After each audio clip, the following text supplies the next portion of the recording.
कोई paper leak नहीं हुआ पेपर लीक नहीं हुआ सर। अरे सुनिए, मंत्री जी को सवाल सुनकर गुस्सा आ गया, वो नाराज हो गए और फिर देखिए क्या जवाब दिया।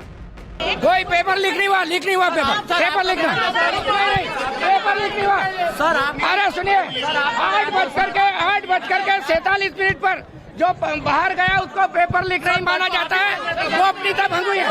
नहीं, गोपनीयता भंग हुई है, इसलिए हमने कार्रवाई की है। स्कूल शिक्षा मंत्री इंदर सिंह परमार कह रहे हैं कि पेपर लीक नहीं हुआ है। अगर लीक नहीं हुआ है तो फिर मंत्री जी क्यों गुस्से में हैं? तो वजह यह है कि इन्हीं माननीय मंत्री जी ने पहले जो कहा था वो कुछ और ही कहा था। ये भी सुन लीजिए।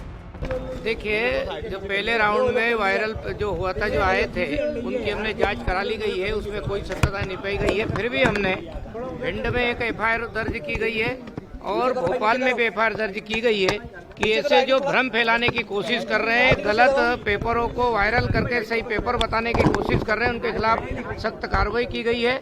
और सेकंड राउंड में जो प्रश्न पत्र का बारे में जो जानकारी आई है, वो प्रश्न पत्र सही पाए गए हैं जो वायरल हुए हैं।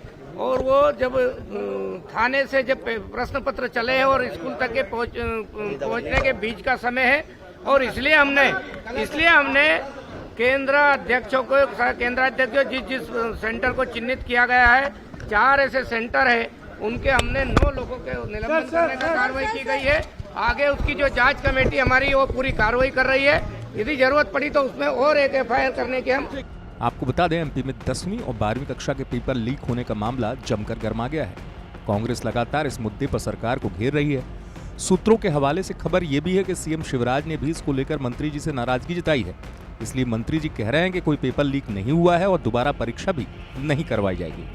भोपाल से इजहार हसन खान की रिपोर्ट, एमपी तक।